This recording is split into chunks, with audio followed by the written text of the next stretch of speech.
Are you having trouble getting started, making the changes in your life that you want or need to make?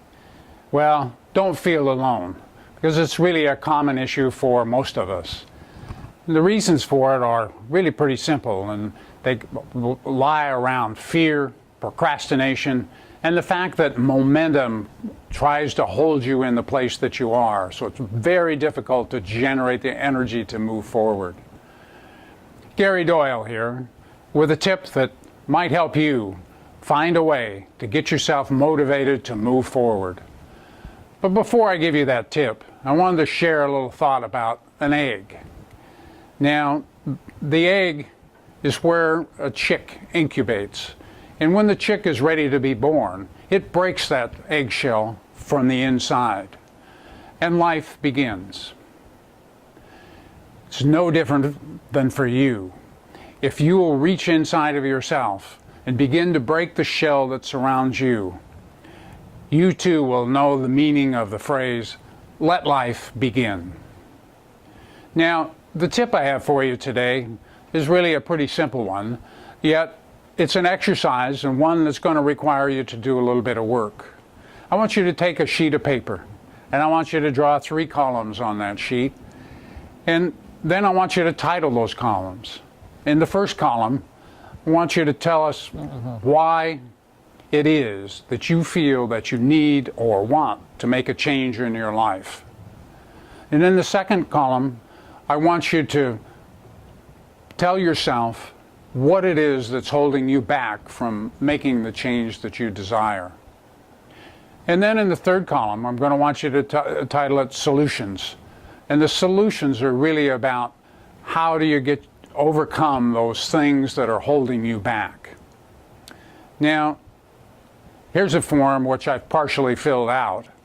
And in the 3 columns, in the first column, I've put find fulfillment.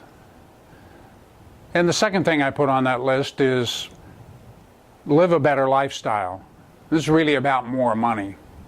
And the third thing on the list is live where you want to live, not where somebody else wants you to live or where you're required to live to work a particular job. Then you'll notice in the second column, talked about the fact that what's holding you back is that it's going to take effort to do it, and you're not sure that you've got the energy or the motivation to move it forward.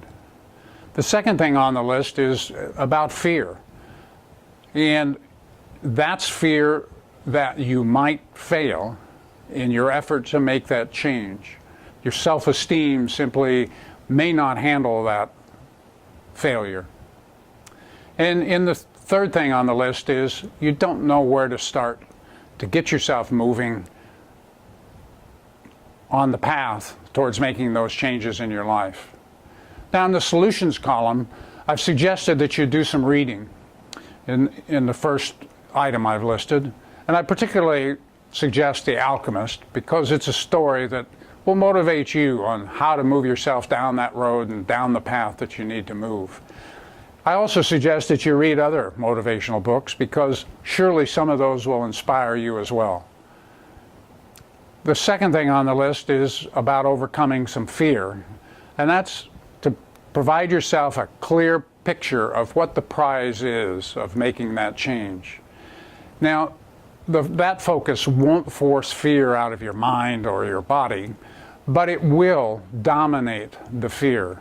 It'll become bigger in your mind than the fear is, and therefore allow you to free yourself to move forward. And the third thing on the list is, well, it's a little bit of a self-interest for me, but it's the suggestion that you read The Quest and that you follow the guidelines that are provided in the 8 steps in The Quest. Because there you'll find the inspiration, the motivation, as well as a method to move yourself forward. Now I want to leave you with just 3 thoughts. The first is just believe in your dreams.